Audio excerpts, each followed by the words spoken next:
ఆరాధన కొరకై దేవుని వాక్యంలో నుండి ఒక చిన్న భాగాన్ని మనం చూస్తాం. 12వ కీర్తన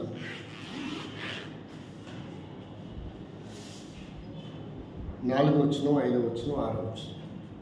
కీర్తన 12.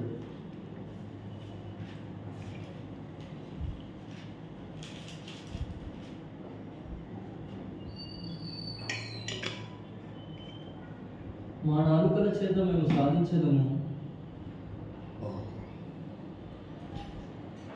కీర్తన 12.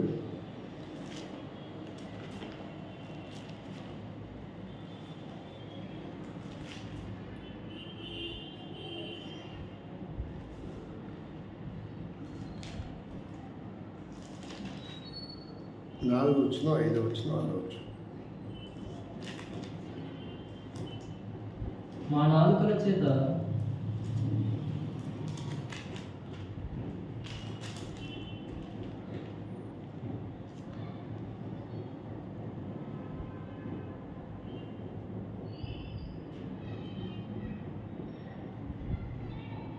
ఒక నిమిషం.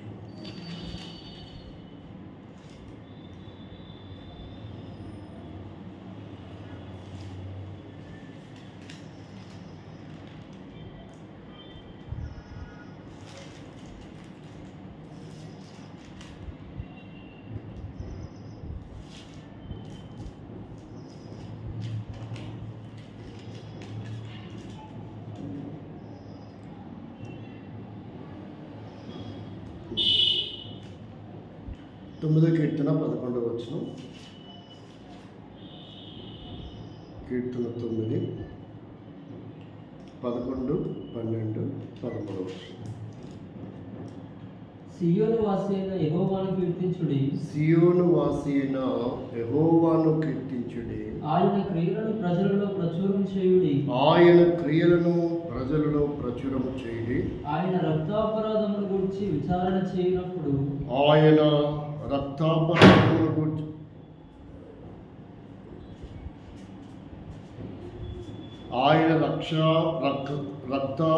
ఆయన రక్తాపరాధముల గురించి విచారణ చేయనప్పుడు బాధించబడి వారిని జ్ఞాపకం చేసుకును. వారి మొరను ఆయన మరవడు. నేను నీ కీర్తి అంతటిని ప్రసిద్ధి చేయుచు సియోను కుమార్తె గుమ్మములలోని రక్షణను బట్టి హర్షించినట్లు 11వ వచనం.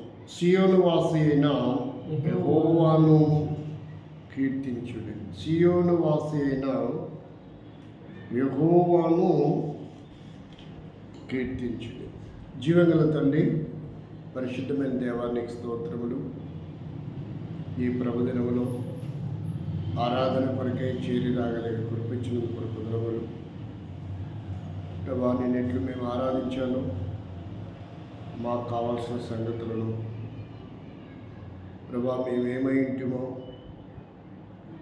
ఈ పరిస్థితులన్నీ చక్కపరచండి. సహాయపడమని, కరుణించమని, కటాక్షించమని, మా హృదయం ఆరాధనతో నింపమని, హృదయం ఆరాధించటానికి సహాయపడమని అందరూ చెల్లిస్తూ స్తుతిస్తూ యేసుక్రీస్తు నామములో ప్రార్థిస్తున్నాం తండ్రి, ఆమేన్. దేవుడు జ్ఞాపకం చేస్తున్న మాట, ఆయన ఏ వాసి అంట? సియోను వాసి అయిన యెహోవాను మనము కీర్తించటానికి గల బలమైన కారణాలు ఏంటి? యెషయా గ్రంథంలో చూస్తే, యెషయా గ్రంథం 12వ అధ్యాయం 4వ వచనం. యెషయా గ్రంథం 12వ అధ్యాయము 4వ వచనం. యెహోవాను స్తుతించుడి.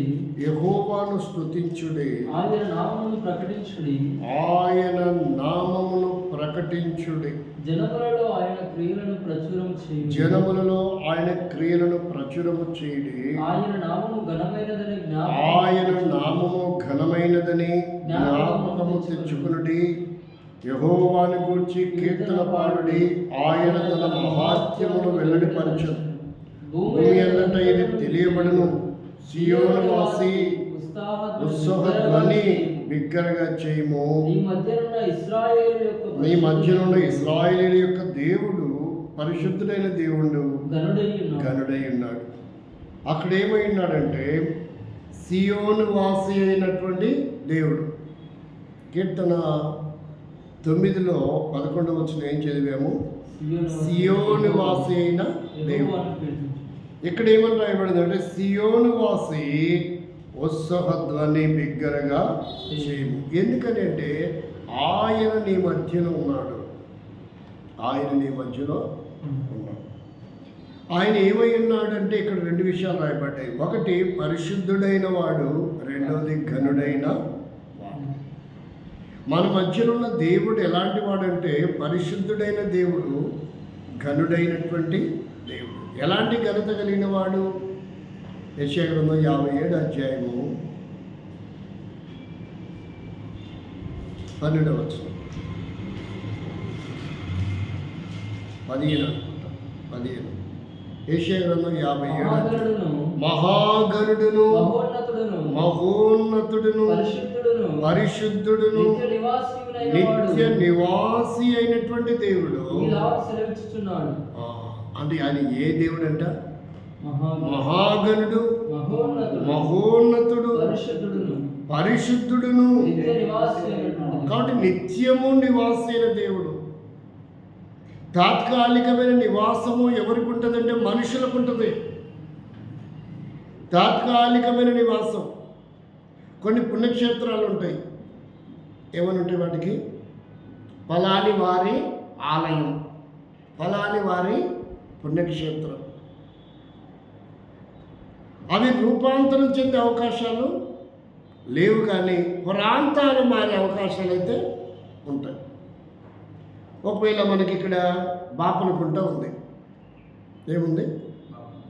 అక్కడ ఒక పుణ్యక్షేత్రం ఉందనుకోండి. ఆ బాపనకుంట ప్రదేశాన్ని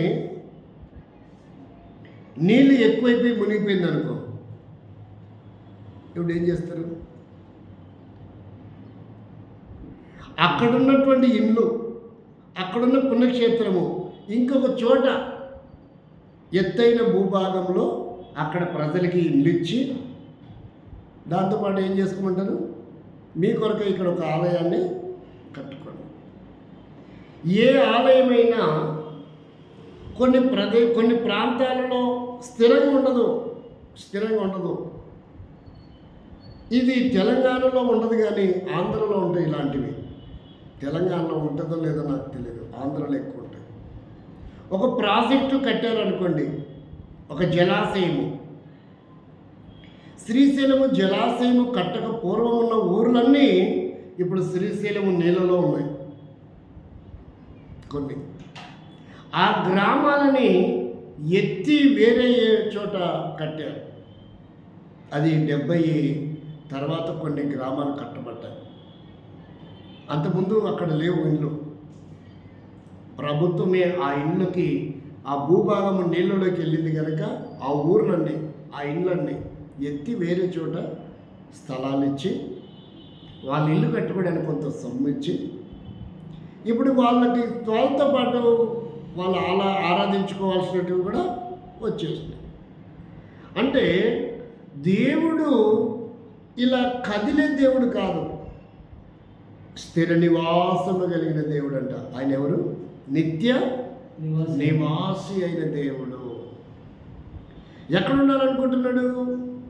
సియోనులో ఉండాలనుకుంటున్నాడు. ఎక్కడ ఉండాలనుకుంటున్నాడు? నీలో ఉండాలనుకుంటున్నాడు. ఆయన ఆలయం ఏంటి అంటే నీవు నేను మనమే ఆయన ఆలయం.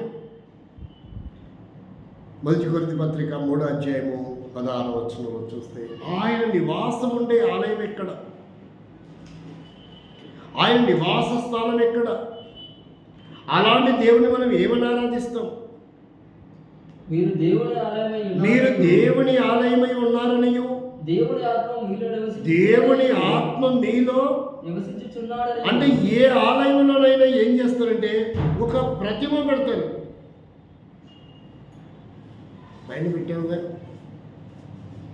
పిల్లలు ఎవరు పెట్టింటారు? ఏ ఆలయమైనా ఆలయంలో దాంట్లో గర్భాలయం అని పిలుస్తారు. ఒక ప్రతిమని పెడతారు అక్కడ. కానీ ఇక్కడ హృదయం అనే గర్భాలయంలో ఎవరు ఉండబోతున్నారంట? ప్రతిమ కాదు, ప్రభువే ఉండబోతున్నాడు. నా బిడ్డ మిట్టమైన ప్రతిమ కాదంట, ఎవరు ఉండబోతున్నారు? ప్రభువే. అందుకని ఏమంటుంటే మీ హృదయము దేవుని ఆలయము. హృదయమే దేవునికి ఆలయము. మరి ఒకవేళ చూస్తే సొలొమోను కట్టిన ఆలయాన్ని గురించి దేవుడు ఏం మాట్లాడుతున్నాడు ఒకసారి చూద్దామా? అపొస్తలుల కార్యం 7వ అధ్యాయము 49-50 వచనాలు చదవండి. అపొస్తలుల కార్యం 7వ అధ్యాయం.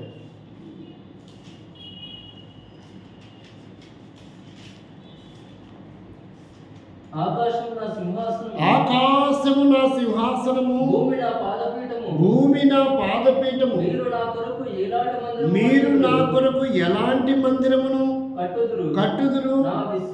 నా విశ్రాంతి స్థలమేది? ఇవన్నీ నా హస్తకృతములు కావా? నా హస్తకృతములు కావా? అంటే మనుషుడు కట్టే ఆలయము దేవునికి సంబంధము లేదు అని చెప్తుంది వాక్యం ఇక్కడ. మరి ఇప్పుడు దేవుడు ఆలయం అంటే ఏంటిది? దేవాలయం అని చెప్పబడుతున్న ఆలయంకి ఈ విశ్వమానవానికి అర్థం ఏమైంది? మనుషుడు కట్టే ఆలయంలో దేవుడు ఉంటాడు అనుకుంటున్నారు, అంతేనా కదా?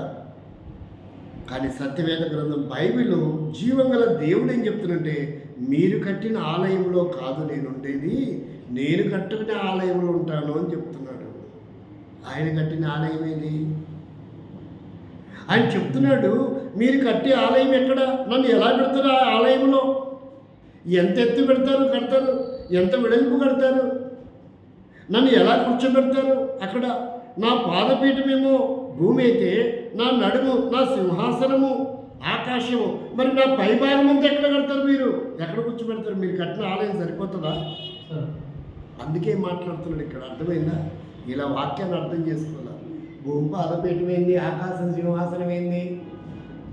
ఏమో బైబిల్ రాయబడిందని కాదు.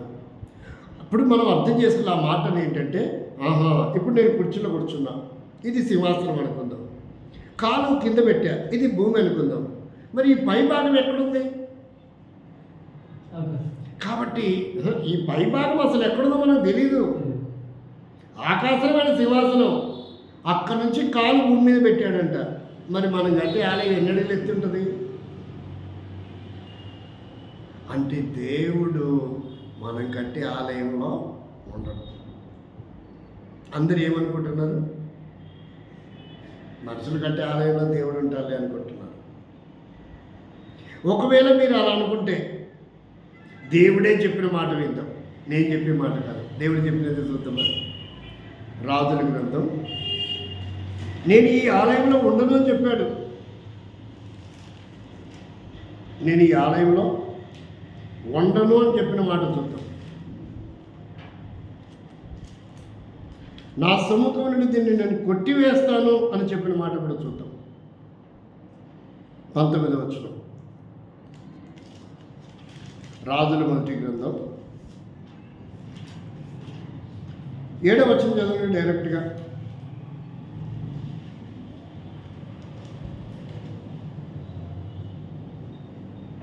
రాజుల మొదటి గ్రంథం 9వ అధ్యాయం 7వ వచనం. నేను ఇశ్రాయేలులకు ఇచ్చిన ఈ దేశంలో వారిని ఉండనీయక వారిని నిర్మూలము చేసి నా నామమును నేను పరిశుద్ధపరిచిన ఈ మందిరమును నా సముఖము నుండి కూడా అంటే ఉంటానంటున్నాడా? ఉండనంటున్నాడా? కొట్టేస్తాను. ఈ మందిరం నాకు అంత ప్రాముఖ్యం కాదు. మరి ఇదే మాట చెప్పిన దేవుడు ముందేం చెప్పాడో చూద్దామా? 2వ దినవృత్తాంతములు 7వ అధ్యాయం 14 వచ్చింది చదవండి. 2వ దినవృత్తాంతములు 7వ అధ్యాయం 14 వచ్చింది చదవండి. అక్కడేం చెప్తుండో చూడండి. కాబట్టి వాక్యాన్ని సమగ్రవంతంగా అర్థం చేసుకోవాలి. నా పేరు పెట్టబడిన నా జనులు తమను తాము తగ్గించుకొని ప్రార్థన చేసి నన్ను వెదకి తమ చెడు మార్గములను విడిచిన ఎడల ఆకాశం నుండి విని వారి పాపములను క్షమించి క్షమించి వారి దేశమును స్వస్థపరచుదును. ఇక్కడ చెప్పిన మాట ఇలాగ ఇది కూడా దేవుడే చెప్పాడు. మరి రెండు వెనక్కి మొదటి రాజుల గ్రంథం 9:3 దేవుడు చెప్పిన మాట చూడండి. సొలొమోను కట్టించిన మందిరం తర్వాత దేవుడు ఏం చెప్తున్నాడో, మనుషులకు ఏం చెప్పాడో 2వ దినవృత్తాంతంలో 7:14 చదివాం. దేవుడు ఏం చెప్తున్నాడో 9:3 చదవండి. అతనితో ఇలాగ సెలవిచ్చును, నా సముఖమందు నీవు చేసిన ప్రార్థన విన్నపములను నేను అంగీకరించి నా నామమును అక్కడ సదాకాలం ఉంచుటకు నీవు కట్టించిన ఈ మందిరమును పరిశుద్ధపరిచి ఉన్నాను. నా దృష్టియు నా మనస్సు ఎల్లప్పుడూ అక్కడనే ఉంటాయని చెప్పాడు. కట్టింది సొలొమోనే, పరిశుద్ధపరిచాడని చెప్పాడు. నా దృష్టి మనసు ఉంటుందని చెప్పాడు.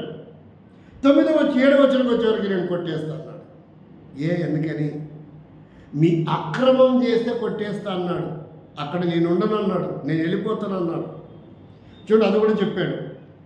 4వ నీ తండ్రి దావీదు నడిచినట్టు నీవు యథార్థ హృదయుడమై నీతిని బట్టి నడుచుకుంటని నేను నీకు ఆజ్ఞ సెలవిచ్చినట్టు ప్రకారము చేసి నా కట్టడల విధులను అనుసరించిన యెడల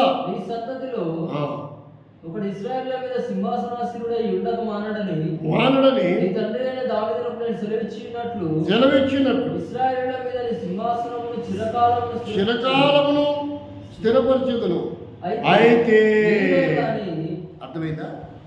ఎక్కడ చెప్పాడు షరతు? అయితే మీరే గాని మీ కుమారులే గాని ఏమాత్రమైన నన్ను వెంబడించుట మాని నేను ఇచ్చిన ఆజ్ఞలను కట్టడలను అనుసరింపగా ఇతరమైన దేవతలను పూజిస్తే అప్పుడు ఆ మందిరంలో నేను ఉండను. ఆ మందిరం ప్రాముఖ్యత లేదు. అర్థమైందా? అంటే వాక్యము ఉంటానని చెప్పాడు కదా దేవుడు. ఆడ ప్రార్థన చేస్తే వింటానని చెప్పాడు కదా దేవుడు. మళ్ళీ ఇది ఏంటి? కాబట్టి బైబిల్లో కాంట్రవర్సీస్ ఉన్నాయి. తప్పు, ఒకసారి అట్ట అంటాడు, ఒకసారి ఇట్ట అంటాడు. ఒక నిశ్చయిత లేదు. స్థిరవిధి వాడు కాదు, మతోన్మాది. కొట్టేస్తా అంటాడేంది? అన్ని కోట్ల రూపాయలు పెట్టి కట్టే మందిరం పడేస్తానంటాడేంది? ఇట్లా అర్థమవుతుంది. వాక్యాన్ని సమగ్రవంతంగా అర్థం చేసుకో. ఏం చెప్పాడంటే, నా ఆజ్ఞలను కట్టడాలను కనుక మీరు అనుసరించకపోతే ఎన్ని కోట్ల రూపాయలు పెట్టి మీరు మందిరం కట్టిన ఉపయోగం లేదు. అర్థమైందా? అంటే ఇప్పుడు దేవుడు ఉండే స్థలం ఎక్కడ? దీన్ని బట్టి చూస్తే మానవుడి హృదయంలో దేవుడు ఉంటానంటున్నాడు. ఏమంటున్నాడు? మానవుడి హృదయమే, నీ హృదయమే దేవాలయము.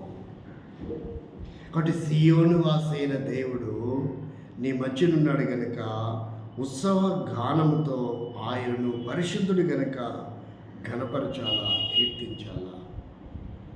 మరి పరిశుద్ధుడైన దేవుడు నీ హృదయంలో నా హృదయంలో ఉండడం అంటే అసలు ఏంటిది? ఎందుకు ఉండాలనుకుంటున్నాడు?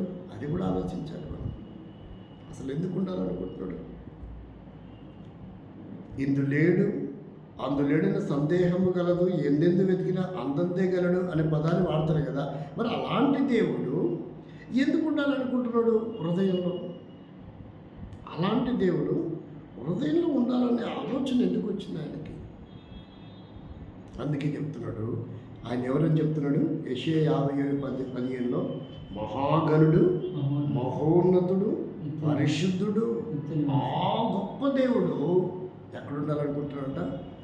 వెంటతో, అసహ్యంతో, నీచమైన స్వభావం కలిగిన మనిషి హృదయంలో ఉండాలనుకుంటున్నాడంట. ఇప్పుడు ఆయన కావాలంటే ఇప్పుడు ఈ హృదయం ఏం కావాలా? పరిశుద్ధం కావాలా? ఈ హృదయము శుభ్రం కావాలా? ఇప్పుడు ఒక ఎమ్మెల్యేలో మంత్రి వస్తుంటే రోడ్లు ఏమవుతాయి?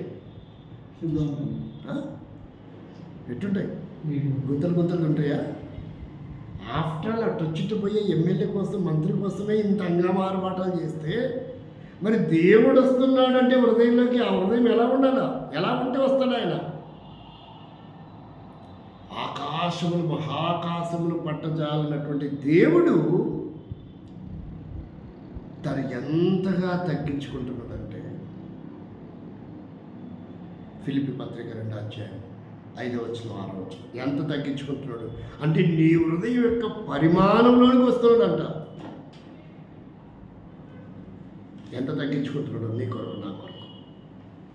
ఎంతగా తగ్గించుకున్నాడు నిన్ను నన్ను రక్షించడానికి.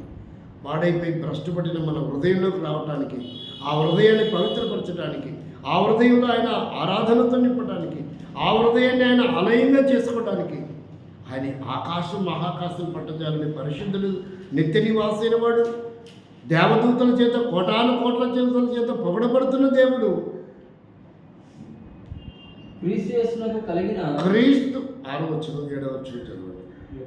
ఆయన దేవుని స్వరూపమైండి, కలిగిన వాడైండి, దేవుని స్వరూపం కలిగిన వాడైండి, దేవునితో సమానుడుగా ఉండుటకు విడిచిపెట్టడం భాగ్యమని ఎంచుకొనలేదు గాని మనుషుల పోలికగా పుట్టి దాసుడయ్యాడంట. ఏమయ్యాడు? ఎందుకు దాసుడయ్యాడు?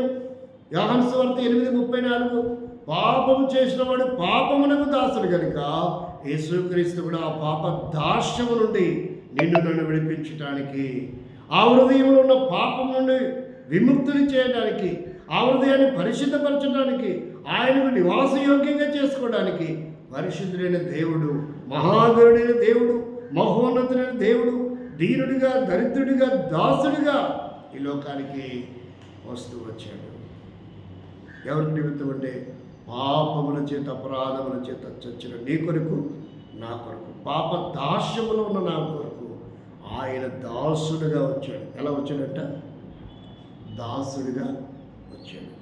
ఇక యేసుక్రీస్తు శిలువ మరణం ద్వారా చివరి రక్తపడి దారపోసి మన హృదయం పాపమును కడిగి పవిత్రపరిచి ఆయన కుమారుడిగా చేసుకున్న తర్వాత ఇప్పుడు ఏమని చెప్తున్నాడు చూడండి. ఇప్పుడు మనం దాసులం కాదంట. యోహాను సువార్త 15:13 వచనం. ఇప్పుడు మనం ఎవరమయ్యాం? ఆయన రక్తం ద్వారా విమోచించబడిన మనం, కడగబడిన మనం, పరిశుద్ధపరచబడిన మనం, ఆయన హృదయంలో చేర్చుకోబడిన మనం. ఇప్పుడు మనల్ని ఏమని పిలుస్తున్నాడు? తన స్నేహితుల కొరకు తన ప్రాణము పెట్టువాని కంటే ఎక్కువైన ప్రేమ గలవాడు ఎవడును లేడు. చేసిన ఎడల మీరు నా స్నేహితులైందురు. దాసుడు తన యజమానుడు చేయుదారని 16వ వచనం అది. ఇక నేను మిమ్మల్ని దాసులని పిలవక, అది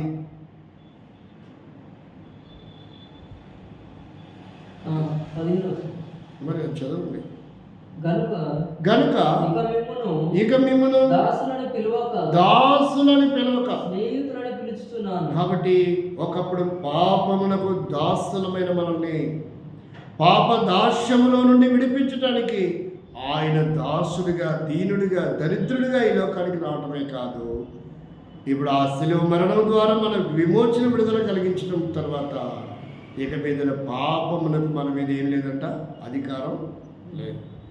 ఆ దాసత్వం నుండి మనల్ని విడిపించాడు. కొలస్సీ పత్రికలో 13వ వచనంలో రాయబడి ఉంటుంది. మొదటి అధ్యాయం చదవండి. అధికారం నుండి కూడా మనల్ని విడిపించాడంట. కొలస్సీ పత్రిక 1వ అధ్యాయం 13వ వచనం.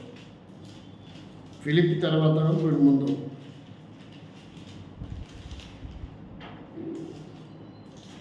ఆయన మనలను అంధకార సంబంధమైన అధికారము నుండి విడుదల చేసి తాను ప్రేమించిన తన కుమారుని యొక్క రాజ్య నివాసులుగా చేశాడు.